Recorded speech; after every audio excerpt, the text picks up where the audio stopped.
ஹாய்ங்க.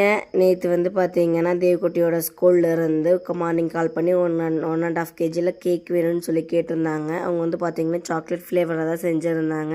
So first பார்த்தீங்கன்னா batter ready பண்ணி பேக்காக வச்சுட்டேன். ஏன்னா பார்த்தீங்கன்னா 10 கேட்டாங்க. நம்ம அட்லீஸ்ட் ஒரு 1 நம்ம முடித்தோம்னா தான் கொஞ்சம் நேரம் ஃப்ரிட்ஜில் வைக்க முடியும். அவங்க ஒரு 4 கேட்டிருந்தாங்க. அதுக்கப்புறமா கேக் ரெடியாக இருக்குள்ள க்ரீமும் ரெடி பண்ணி வச்சுட்டேன்.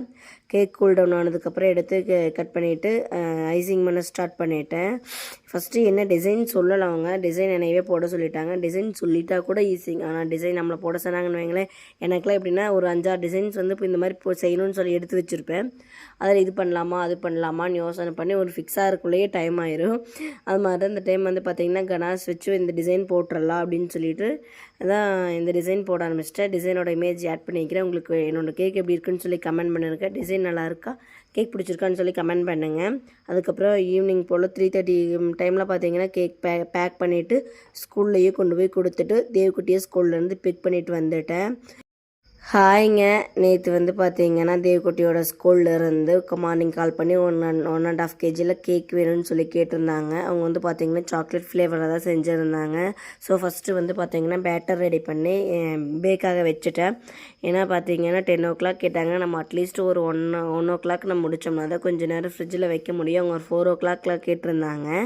அதுக்கப்புறமா கேக் ரெடியாக இருக்குள்ள க்ரீமும் ரெடி பண்ணி வச்சுட்டேன். கேக் கூல் டவுன் ஆனதுக்கப்புறம் எடுத்து கட் பண்ணிவிட்டு ஐசிங் பண்ண ஸ்டார்ட் பண்ணிட்டேன். ஃபஸ்ட்டு என்ன டிசைன் சொல்லலை அவங்க. டிசைன் என்னையவே போட சொல்லிட்டாங்க. டிசைன் சொல்லிட்டா கூட ஈஸிங்க. ஆனால் டிசைன் நம்மளை போட சொன்னாங்கன்னு வைங்களேன். எனக்குலாம் எப்படின்னா ஒரு 5-6 டிசைன்ஸ் இப்போ இந்த மாதிரி செய்யணும்னு சொல்லி எடுத்து வச்சுருப்பேன். அதில் இது பண்ணலாமா அது பண்ணலாமான்னு யோசனை பண்ணி ஒரு ஃபிக்ஸாக இருக்குள்ளேயே டைம் ஆயிரும். அது மாதிரி தான் இந்த டைம் பார்த்தீங்கன்னா கனாஸ் வச்சு இந்த டிசைன் போட்டுடலாம் அப்படின்னு சொல்லிட்டு அதான் இந்த டிசைன் போட ஆரம்பிச்சிட்டேன். டிசைனோட இமேஜ் ஆட் பண்ணிக்கிறேன். உங்களுக்கு என்னோடய கேக் எப்படி இருக்குன்னு சொல்லி கமெண்ட் பண்ணிருக்கேன். டிசைன் நல்லா இருக்கா, கேக் பிடிச்சிருக்கான்னு சொல்லி கமெண்ட் பண்ணுங்கள். அதுக்கப்புறம் ஈவினிங் போல் 3:30 டைமில் பார்த்தீங்கன்னா கேக் பேக் பண்ணிவிட்டு ஸ்கூல்லையே கொண்டு போய் கொடுத்துட்டு தேவக்குட்டியை ஸ்கூல்லேருந்து பிக் பண்ணிவிட்டு வந்துட்டேன்.